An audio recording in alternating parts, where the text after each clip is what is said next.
German POWs in the United States, 6 minutes, war machiner. By 1945, the United States was holding nearly 400,000 German prisoners of war on its own soil. Most Americans today assume those men spent the war in dusty, brutal camps, reminiscent of something from the Pacific Theater. The truth is more complicated and quieter. Many German POWs lived better than the American soldiers who guarded them. They ate white bread, meat, and fresh vegetables, while some rural American families still rationed sugar. And here is the overlooked consequence. The decision to treat captured enemies according to the 1929 Geneva Convention, not out of kindness, but logistics, ended up shaping United States military doctrine for the next 50 years. The War Department built more than 700 camps across 46 states, deliberately placing them in rural areas far from ports to prevent escapes from reaching the Atlantic or Pacific. Most of these men were captured not during heroic battles, but in the massive surrenders of 1943 in North Africa and 1944 in France, Afrika Korps veterans and conscripted clerks alike. The real friction point came from labor. The Geneva Convention allowed captors to work prisoners, and with American men overseas, farmers pleaded for help. By 1944, over 250,000 German POWs were harvesting peanuts in Georgia, cutting timber in Oregon, and canning tomatoes in Maryland. Here is where, the tone shifts from grim to wryly absurd. The camps had theaters, libraries, and soccer leagues. Prisoners who were high school teachers back in Hamburg ended up teaching English to other prisoners so they could better read camp rules. They were paid 80 cents a day for skilled labor, which they could spend on beer, cigarettes, and even cameras at the camp canteen.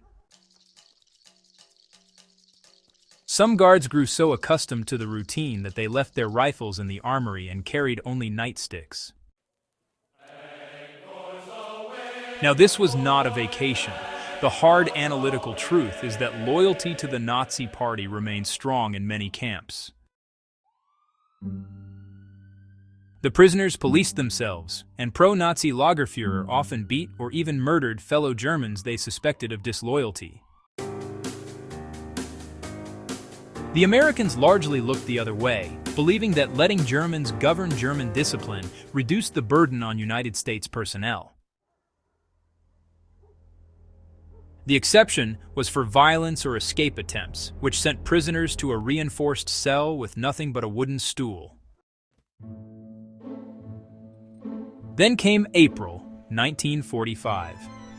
When news of the German death camps reached American soil, the mood inside every camp shifted overnight. Camp commanders forced all prisoners to watch films of the liberation. Some German soldiers wept, others called it propaganda, most simply went silent.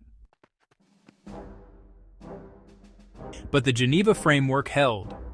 Even as the war ended, the United States kept feeding prisoners the same rations as American troops, a decision later written into the 1949 conventions.